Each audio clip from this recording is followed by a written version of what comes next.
Many people say the customer is always right, but how you behave as a customer can impact the customer service you receive.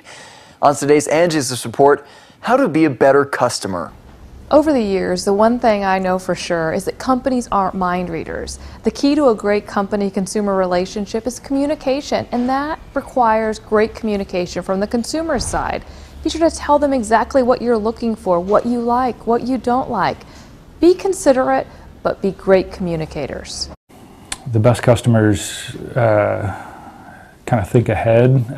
They've put some thought and some time into planning out a project and understanding what they want to do, what they can afford. They've looked at their budget, and they may not have an exact price or whatever, but they have an idea of what they can afford to spend and what they want to do with that. I mean, it's okay to change something. I would say just try to understand the ramifications of that, and that it's likely to cost more money. I mean, not always, but a lot of times, a change midstream, a contractor's already bought materials, he's already got guys scheduled and lined up, and you throw a wrench into that, there's a cost to that.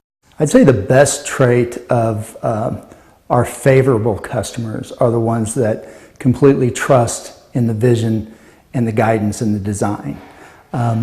Any high-rated company didn't become a high-rated company by chance. They became highly rated because they looked out for the client's best interest.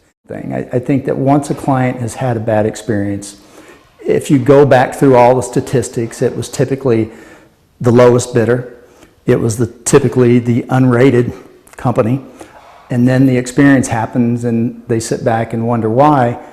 It's because this isn't an easy industry, it's a very difficult industry, and to operate with high ratings and to have customer satisfaction, it's worth its weight in gold. I know not everyone's comfortable speaking up in a situation. Sometimes I'm not. But it's important that you understand exactly what you're looking for and take it from a fact position instead of getting emotional. Kind of explain, here's the rule, set things out in the beginning of the situation, beginning of the project, so you have guidelines, and it'll make the communication much easier. Angie's List says it's important to be open and honest with contractors during the hiring process. Keep them updated and let unsuccessful bidders know when you've made your final choice. Don't worry that you're offending them. It's much more polite to give service providers the information they need to move on. I'm Noah Began for News 46.